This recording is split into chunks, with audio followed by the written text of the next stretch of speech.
आज का पवित्र वचन उत्पत्ति अध्याय 31 वचन 1 से 9 तक है। आइए हम इसे मिलकर पढ़ें। फिर लाबान के पुत्रों की ये बातें याकूब के सुनने में आईं। याकूब ने हमारे पिता का सब कुछ छीन लिया है और हमारे पिता के धन के कारण उसकी यह प्रतिष्ठा है। और याकूब ने लाबान के मुख पर दृष्टि की और ताड़ लिया कि वह उसके प्रति पहले के समान नहीं है। तब यहोवा ने याकूब से कहा, अपने पितरों के देश और अपनी जन्मभूमि को लौट जा और मैं तेरे संग रहूंगा।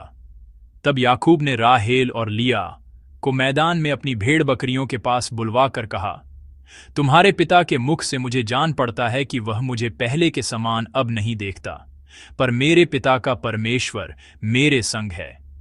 तुम भी जानती हो कि मैंने तुम्हारे पिता की सेवा शक्ति भर की है, फिर भी तुम्हारे पिता ने मुझसे छल करके मेरी मजदूरी को 10 बार बदल दिया, परंतु परमेश्वर ने उसको मेरी हानि करने नहीं दिया। जब उसने कहा, चित्ती वाले बच्चे तेरी मजदूरी ठहरेंगे, तब सब भेड़ बकरियां चित्ती वाले ही जनने लगीं।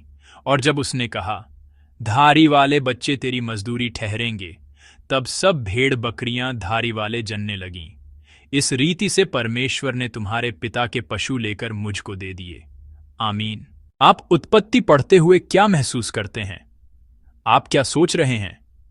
जब मैं कॉलेज में था, तब एक समय ऐसा था जब मैं उद्धार के बारे में कुछ समय के लिए चिंतित था।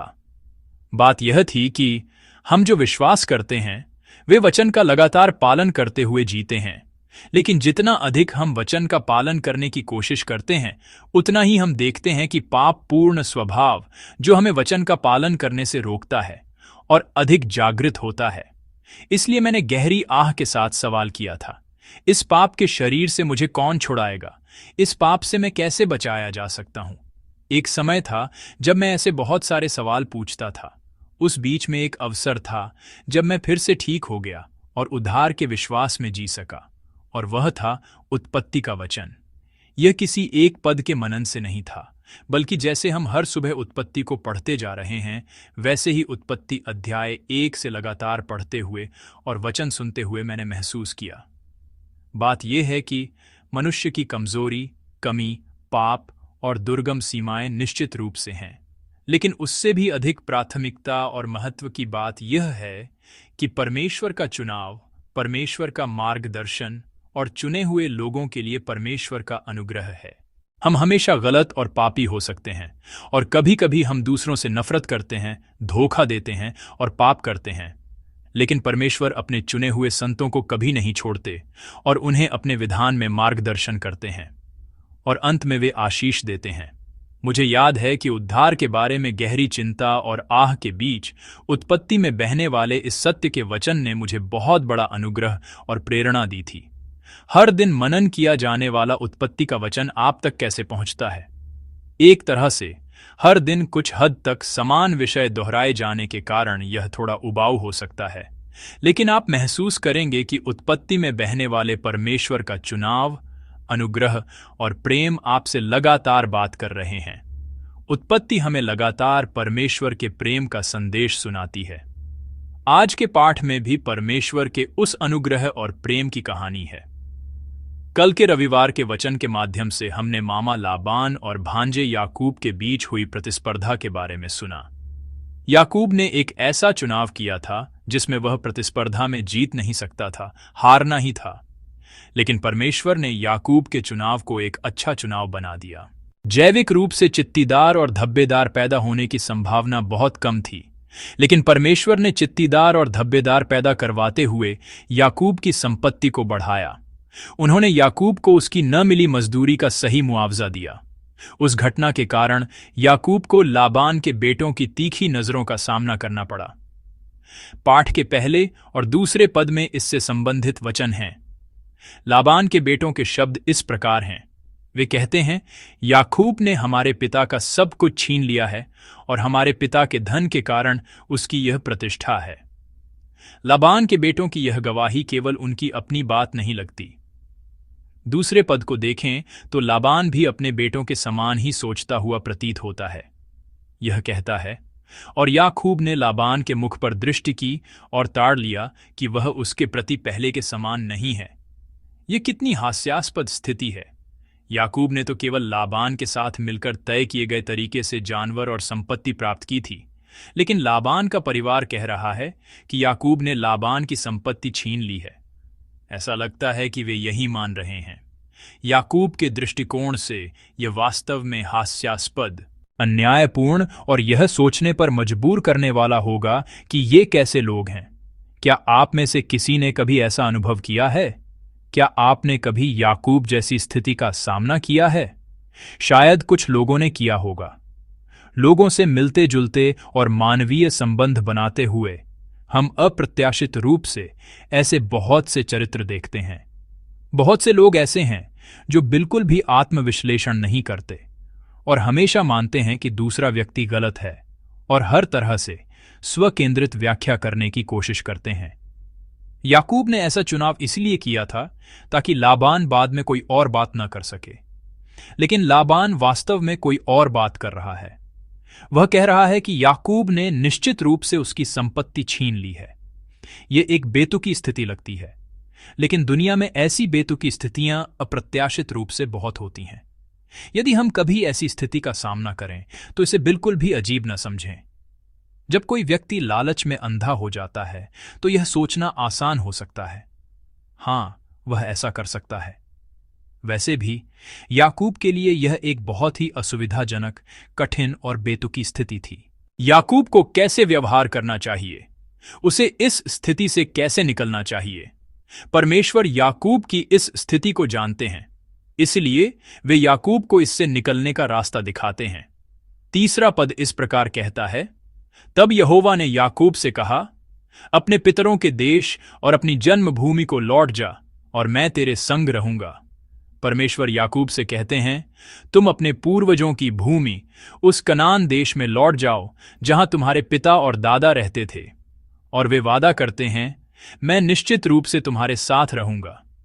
यदि हम याकूब के दृष्टिकोण से सोचें तो लाबान के घर में रहना भी असुविधाजनक है और उस घर से निकलना भी असुविधाजनक है ना?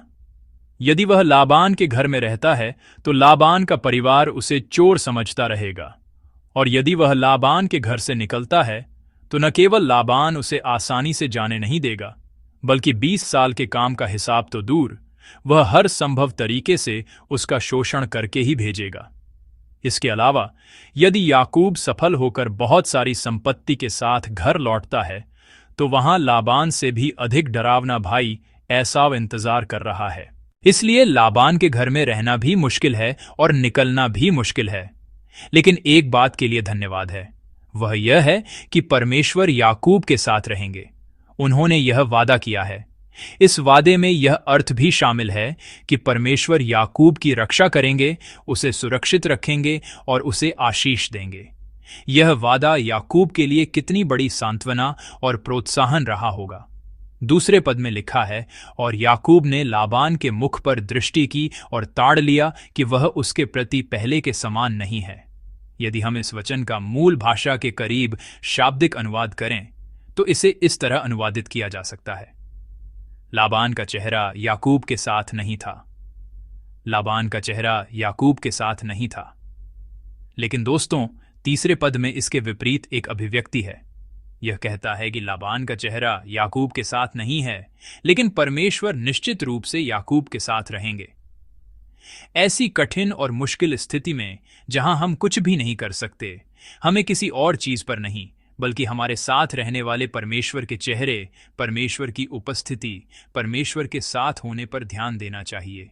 उस स्थिति में भी हमें न छोड़ने वाले और मार्गदर्शन करने वाले परमेश्वर को देखना, परमेश्वर के चेहरे को देखना और परमेश्वर पर भरोसा करना ही उस स्थिति से बाहर निकलने का एकमात्र समाधान है। याकूब परमेश्वर के उस वादे पर विश्वास करता है और अब लाबान के घर छोड़ने का मन बनाता है। लाबान का घर छोड़ने की कोशिश करते हुए एक और बाधा है, वह है उसकी पत्नियां राहेल और लिया। याकूब पर राहेल और लिया सहित 2 अन्य उपपत्नियों को अपने घर ले जाने की जिम्मेदारी और कर्तव्य है। दोनों उपपत्नियां तो अपनी मालकिन के कहने पर चली जाएंगी, लेकिन क्या राहेल और लिया वास्तव में याकूब के साथ जाएंगी? यही मुख्य बात है।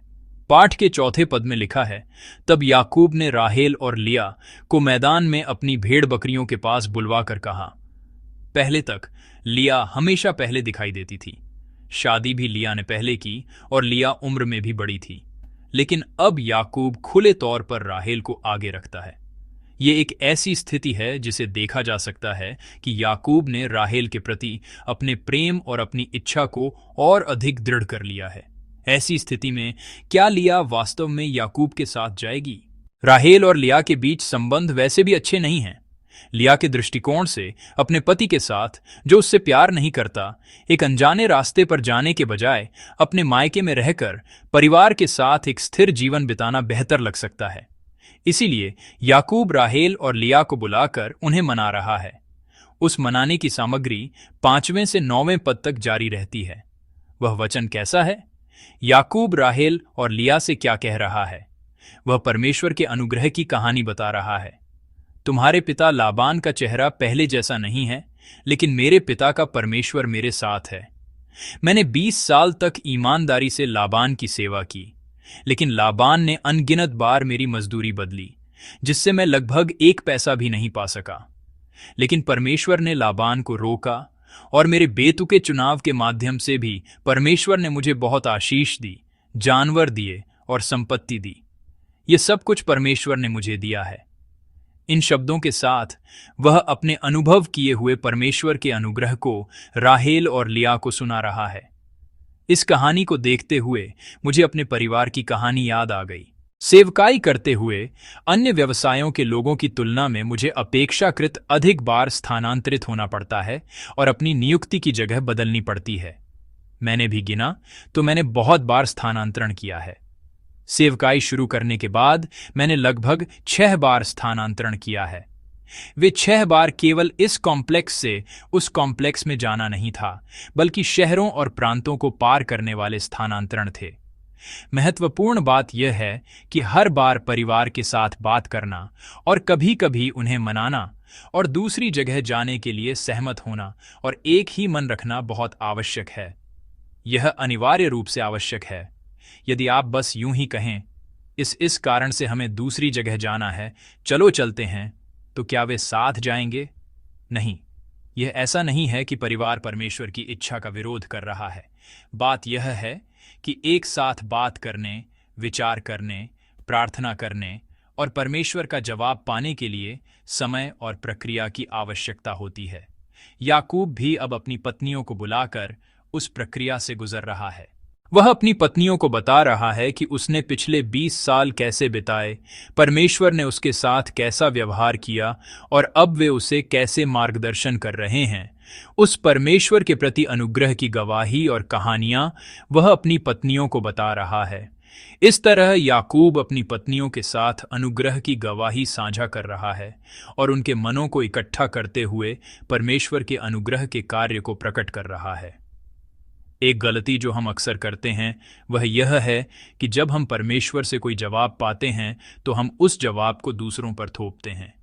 याकूब की स्थिति में यह कहने जैसा है, परमेश्वर ने मुझसे घर लौटने को कहा है, इसलिए तुम्हें भी जाना होगा, चलो चलते हैं। यदि वह ऐसा कहता तो क्या पत्नियां साथ जातीं? वे जवाब देतीं, हाँ, यह तुम्हारी कहानी है, हमें नहीं पता। अंततः परमेश्वर को उन पत्नियों को भी अनुग्रह और प्रेरणा देनी होगी। इसलिए याकूब अपने अनुभव किए हुए परमेश्वर के अनुग्रह की कहानियां और गवाही सुना रहा है और बातचीत करके और एक साथ प्रार्थना करके परमेश्वर के अनुग्रह के कार्य में उन्हें शामिल होने में मदद कर रहा है और परमेश्वर की इच्छा को प्रकट कर रहा है। अपरिवर्तनीय सत्य यह है कि परमेश्वर हमारे जीवन को थामे हुए हैं और वे एक समान अनुग्रह, प्रेम और वफादारी के साथ हमारे जीवन का मार्गदर्शन कर रहे हैं। हमें जो करना है वह यह है कि हम अपने अनुभव किए हुए, प्राप्त किए हुए और आनंदित हुए परमेश्वर के अनुग्रह की कहानी को दूसरों के साथ साझा करें और उसे फैलाएं और परमेश्वर के अनुग्रह के कार्य को प्रकट करें। हम जिन्होंने परमेश्वर की गोद का अनुभव किया है, हमें अपने जीवन में उस परमेश्वर की गोद का विस्तार करना होगा। मैं आज के दिन हमारे जीवन के मार्ग में परमेश्वर के अनुग्रह के कार्य को प्रकट करने का अनुग्रह चाहता हूं। यह कार्य अनुग्रह प्राप्त हमारे होठों के माध्यम से, हमारे जीवन के माध्यम से होता है। मैं ईमानदारी से चाहता हूं कि हम सब उन लोगों से जिनसे हम मिलते हैं अनुग्रह की कहानी, परमेश्वर के प्रेम की कहानी, क्रूस के सुसमाचार की कहानी साझा करें और आशीष के माध्यम के रूप में पूरी तरह से उपयोग किए जाए।